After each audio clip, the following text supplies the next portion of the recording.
ये हम अपना मशीन पोजीशन कर चुके हैं और अंदर लेके आ गए हैं। यहाँ पे कंक्रीट स्लैब होने वाला है। सबसे पहले आपको चाबी ऑन करना है। ऑन करने के बाद ये पूरा ऑन हो जाने के बाद आपको ये ड्राइविंग मोड पे है तो आपको पीटीओ मोड कर देना है। फिर उसके बाद ये चाबी को घुमा देना है।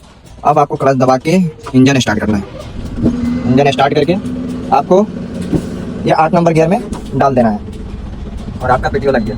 तो पीटीओ हटाने के लिए भी सेम प्रोसेस करना है। आगे पीटीओ हटाइए, फिर उसके बाद इंजन ऑफ करिए, फिर उसके बाद स्टार्ट करिए, फिर आपका तब ड्राइविंग मोड में होगा, तब आपका गाड़ी आगे बढ़ेगा। और आपको ले चलते हैं पैनल की तरफ मशीन के, उधर आप ट्रिगर को कैसे निकालना है क्या। तो ये हम आएंगे सीधे मशीन के पैनल में और ये देखिए आई लिख रहा है तो आपका मशीन ओके नहीं है।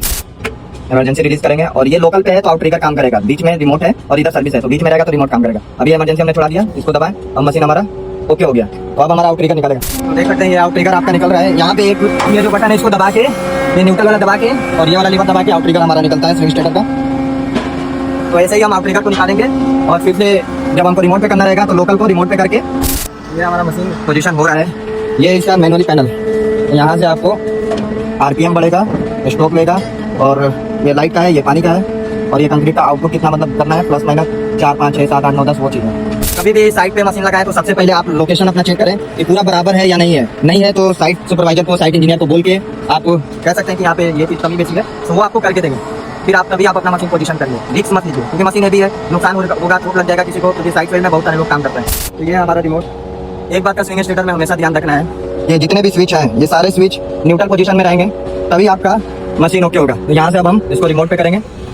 यहाँ से रिमोट को ऑन करना है, ये इमरजेंसी छोड़ाना है। अब यहाँ पे लाइट जलेगा और फिर आपको ये वाला बटन एक बार ऐसे दबाना है, फिर उसके बाद इसको ऐसे दबाना है। आपका मशीन ओके हो गया। ऑटोमाइजर में क्या होता है कि आगे करना पड़ता है, आगे करेंगे तो ऑन बजेगा, तो इसमें उल्टा करना है, इसको ऐसे करना है, तब आपका मशीन ओके हो जाएगा। अब आप लोग को दिखाते हैं कि बूम कैसे काम करता है स्विंग स्टेटर का। सबसे पहले ये वाला स्विच को हम डेबिट मोड में डाल देंगे। डेबिट मोड में डाल दिया। अब ये 1 नंबर हम उठा रहे हैं, ये देखिए 1 नंबर बूम हमारा उठ रहा है। थोड़ा सा आरपीएम देंगे यहाँ से हम, इस रिमोट का आरपीएम थोड़ा लेट में लेता है तो ये हम 1 नंबर उठा रहे हैं। 1 नंबर उठाएंगे पूरा। एक बात का हमेशा आपको ध्यान रखना है कि जब भी आप बूम उठाएं तो अपने आउट ट्रिगर को आप देखते रहें, कहीं से मतलब ढिला ढुला के बूम को झटका दे के मतलब देख लें कि हमारा मतलब आउट ट्रिगर दब रहा है कि नहीं दब रहा है। ऐसे में क्या रहता है कि रिस्क नहीं रहता है, थोड़ा एक भरोसा भी रहता है, तो ऐसे देख लेना चाहिए। अब हम इसका 2 नंबर बूम खोलेंगे। ऑटोमाइजर में जैसे 2 नंबर खुलता है वैसे नहीं करना है, इसमें उल्टा है, तो ऐसे आपको नहीं दबाना है, नहीं तो 3 नंबर बूम खुलेगा। हमको 2 नंबर बूम खोलना है तो हम इसको ऐसे दबाएंगे। ये देखिए 2 नंबर बूम खुल रहा है। अब हम 3 नंबर बूम खोलेंगे। 3 नंबर बूम खोलने के लिए आपको ऐसे लीवर दबाना है। वो देखिए 3 नंबर बूम ऐसे खुल रहा है। 4 नंबर को ऐसे दबाएंगे, ये देखिए 4 नंबर बूम खुल रहा है।